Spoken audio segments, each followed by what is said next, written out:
নিয়ামত দিয়েছেন আল্লাহ হযরত ইব্রাহিম আলাইহিস সালামকে। কাকে?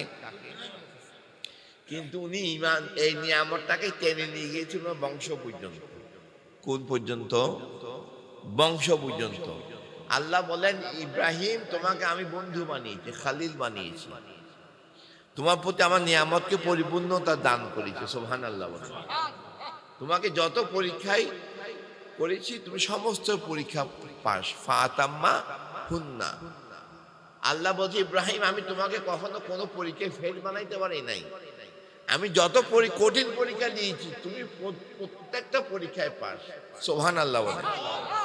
তা আল্লাহর পরীক্ষায় পাস হওয়া এটা সহজ কথা নয়। আল্লাহ নিজে বলতে বাধ্য হয়েছে সুবহানাল্লাহ ফাতাম্মা হুন্না। ইব্রাহিম তোমাকে যত পরীক্ষায় করেছি আমি তোমাকে কোনো পরীক্ষায় ফেল বানাইতে পারি নাই। ইব্রাহিম তুমি আমার বন্ধু, তোমাকে যত পরীক্ষা করেছি কঠিন থেকে কঠিন পরীক্ষা, কোন পরীক্ষায় তোমাকে আমি ফেল হতে দেখি নাই। তুমি প্রতিটা পরীক্ষায় পাশ করেছো। সুবহানাল্লাহ বলেন। আল্লাহর পরীক্ষায় পাশ করা খুবই কঠিন, খুবই। তো আল্লাহ জবাব দিলেন, ইব্রাহিম তোমার বংশ থেকেও কি আমি ইমাম নিযুক্ত করব, কিন্তু তোমার বংশ থেকে যারা জালিম তারা ব্যতিরেকে সবাইকে আমি ইমাম নিযুক্ত করবো। সুবহানাল্লাহ। আমার হুজুর গৌসুল আজম মাইজভান্ডার দরবার শরীফে শাহিন শাহ হচ্ছে হুজুর গৌসুল আজম শাহ গোলামুর রহমান বাবা ভান্ডারী। কে কে?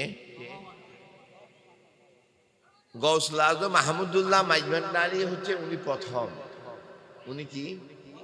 কিন্তু উনি বাতি আল্লাহর ইচ্ছায় হুজুর গৌসুল আজম গোলামুর রহমান বাবানের রিয়াজত বন্দেগী এবং এশকের মাধ্যমে আল্লাহর নিয়ামতকে ধারাতে উনি নিয়ে গিয়েছেন। সুবহানাল্লাহ। গৌসুল আজম আহমদুল্লাহ মাইজভান্ডারীর পরে এই বেলায়েতের ধারা বাবা ভান্ডারীর কাছে শুধু যান নাই, বাবা ভান্ডারীর বিশেষ দোয়ার কারণে বাবা ভান্ডারীর বংশের মাধ্যমে এটা প্রসারিত হয়েছে। সুবহানাল্লাহ। আমি কি বুঝাতে পারছি? এটা আমাদের কারো কোনো যোগ্যতা নয়। যোগ্যতা দোয়া কার? হুজুর গৌসুল আজম শাহ গোলামুর রহমান বাবা ভান্ডারী। সুবহানাল্লাহ।